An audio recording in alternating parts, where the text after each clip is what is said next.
Un plaisir de venir ici. Moi, je suis venu à plusieurs reprises, notamment, comme le disait Dominique, dans des meetings avec Marie-Georges Buffet à chaque fois. Ça a été un plaisir.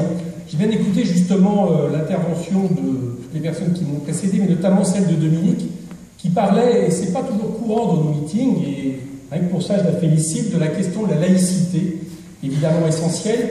Et elle disait quelque chose d'autre, de juste, c'est le fait que nous ne pouvons pas disjoindre dans la période la question des élections municipales et la question des élections européennes. Car cette séquence électorale arrive évidemment à un moment décisif pour notre pays. Pascal Sudre disait à l'instant qu'il nous faut hausser le ton par rapport au gouvernement. Il a combien raison. Il faut hausser le ton parce que, très sincèrement, au début de l'année, on pensait déjà, pour le coup, avoir touché le fond. Il y avait eu la signature de l'accord TSCG que François Hollande nous avait expliqué qu'il ne signerait pas s'il n'était pas renégocié. Il l'a signé sans changer une ligne. Il y avait eu l'accord national interprofessionnel qui n'est rien d'autre qu'une dérégulation du Code du travail, facilitation des licenciements. Il y avait eu le refus de la loi d'amnistie sociale. Il y avait eu le budget d'austérité le plus important depuis la Libération. Et il y avait eu une première pour un gouvernement de gauche, je mets les guillemets, j'en mettrai de plus en plus, vous allez voir au fur et à mesure de mon discours, il y a eu pour la première fois le recul de l'âge de la retraite. Alors on se disait, bon, c'est bon quoi, qu'est-ce qu'il va nous faire encore? Il n'avait pas compris qu'il n'avait pas été élu justement pour ne pas au moins continuer la politique de Sarkozy. Eh bien, il, je parle de François Hollande, a trouvé effectivement matière à faire mieux, entendez, dans notre vocabulaire, à faire pire. Dans ses vœux de fin d'année, dans sa conférence de presse, il a effectivement annoncé une politique qui, il faut le dire, d'ailleurs il le revendique, est du Sarkozy Empire. À la question d'un journaliste qui lui a dit « Mais finalement, qu'est-ce que vous faites de différent de votre prédécesseur ?» Il a dit « Bah moi, la différence, c'est que je le fais. » Il n'a pas dit la différence, c'est que j'augmente les salaires. Non, la différence que je le fais, entendez, la différence, c'est que je baisse vraiment les dépenses publiques. La différence, c'est qu'il nous prépare effectivement un pacte de responsabilité qui a plusieurs volets. Le premier, c'est 50 milliards d'économies en plus qui s'ajoutent aux 15 milliards d'économies déjà décidées pour le budget 2014 et qui s'ajouteront peut-être aux 30 milliards qu'il va falloir trouver pour exonérer les entreprises des cotisations familiales. Parce que là, il n'y a pas à tortiller. Ces 30 milliards, si les entreprises et le patronat ne les payent plus, eh bien, soit on les paiera sous forme d'impôts, comme on est en train de le faire avec la TVA, où nous payons les 30 milliards de crédit, les 20 milliards de crédit impôts aux entreprises, puisque vous savez comme moi que l'augmentation de la TVA est faite pour ça, ou alors il faudra baisser le budget de l'État.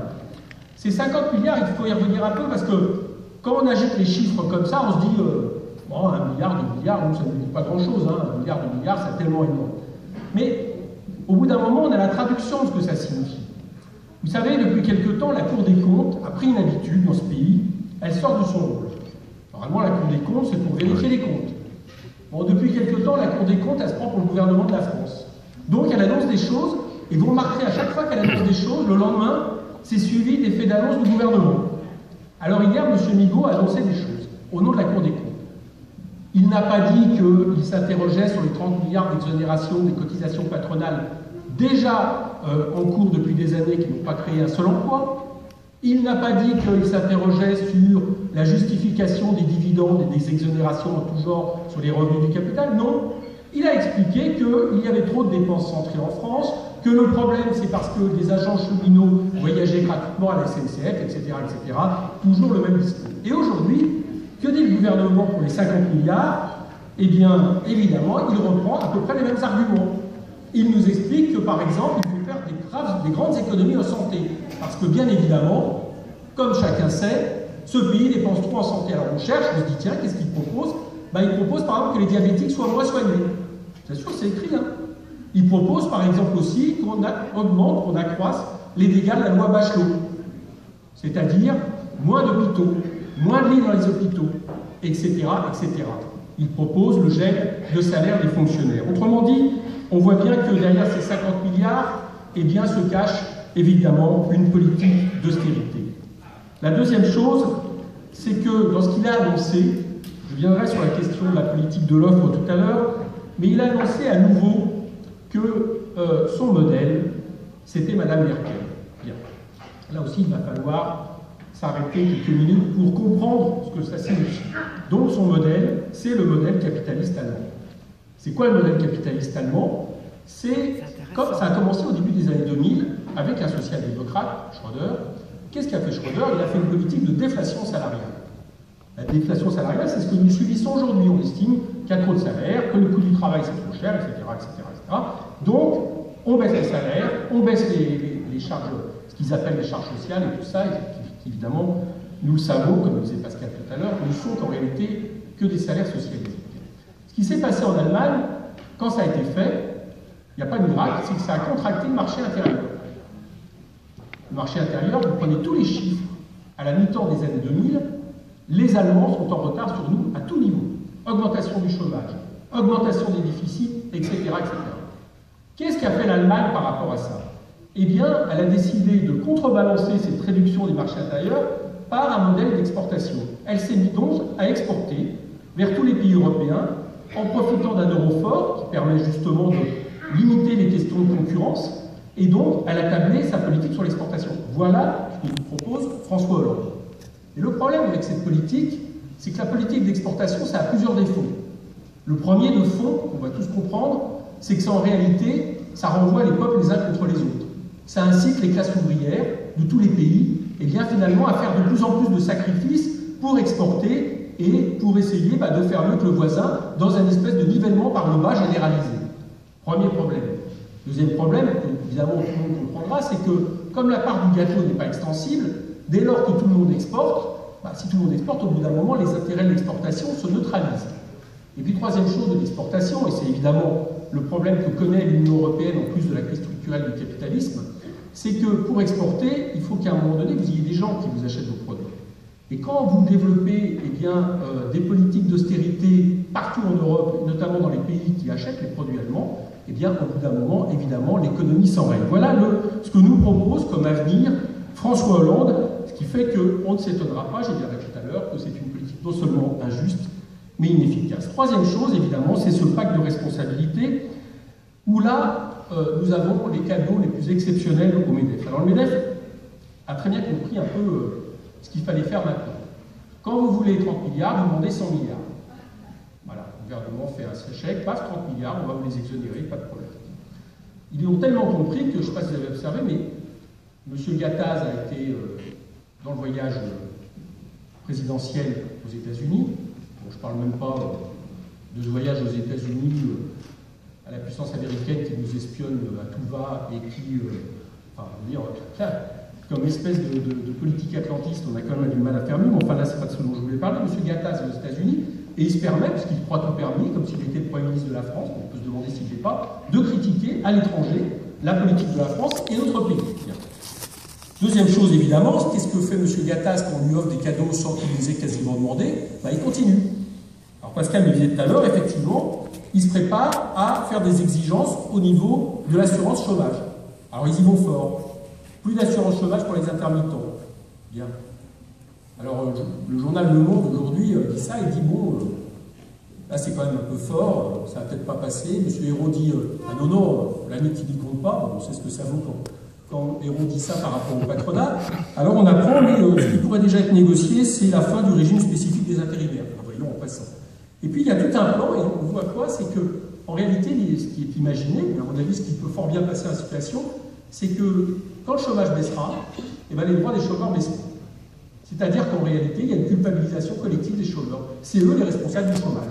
Donc quand ça baisse, ils auront moins d'indemnités, moins longtemps, etc., etc. Voilà aujourd'hui ce que le MEDEF pense obtenir d'un gouvernement dit de gauche avec cette question.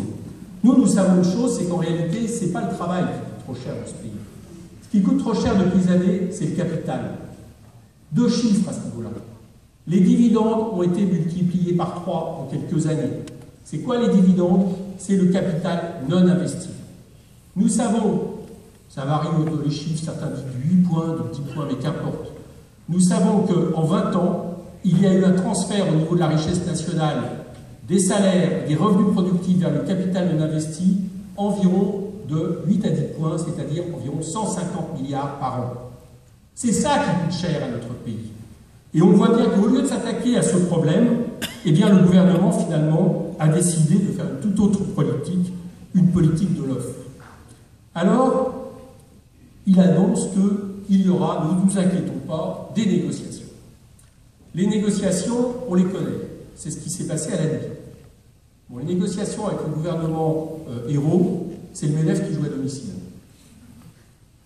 Ensuite, il annonce, ça c'est la vieille lune de François Hollande, mais qui est terriblement dangereuse, qu'après on négociera par manche. C'est-à-dire qu'il n'y aura pas de loi qui protège les salariés dans le contexte de chômage que nous connaissons et de problématiques de rapport de force, ça sera par manche, voire par entreprise. Donc, quelque part, le patronat est tranquille, et les contreparties, elles sont, on paraît-il, déjà négociées. C'est plus d'apprentis. Ben, ça tombe bien, parce que figurez-vous, le MEDEF demande qu'il y ait plus d'apprentis depuis des années, parce qu'il estime qu'au lieu de la formation professionnelle, de l'éducation professionnelle, qu'on met à mal, etc., eh bien, au contraire, il faut plus d'apprentis. Ça permet une main-d'œuvre, ça permet de penser que le patron est l'enseignant, etc., etc. Donc, c'est pas fait. Le patronat a annoncé les contreparties qui sont au cœur de son programme depuis ces années. En réalité, il faut le dire aujourd'hui, M. Hollande ne fait plus une politique de gauche, il fait même une politique de droite. Je crois que, pour bien comprendre ce qui est en train de se passer, parce que ce n'est pas par plaisir que je dis ça, il faut revenir à ce qu'est la gauche, aux sources de la gauche. La gauche est née le 28 août 1789 à l'Assemblée constituante. Ce jour-là, pour économiser un vote, on a demandé à ceux qui étaient contre le droit de veto du roi de se mettre à gauche de l'Assemblée. Et on a demandé à ceux qui étaient pour le maintien du droit de veto du roi de se mettre à droite de l'Assemblée. Ce jour-là, on a demandé à la gauche sur la question centrale de qui est le souverain. Est-ce que c'est le peuple souverain ou est-ce que c'est le monarque ou le marché? La gauche n'est donc première loi sur la question de la souveraineté populaire. Mais ce qu'on ignore souvent, c'est que ce jour-là, à gauche, c'est le tiers-état qui s'est rangé. Et à droite, c'est le clergé et les nobles. Autrement dit, à gauche, c'est ceux qui vivent de leur travail.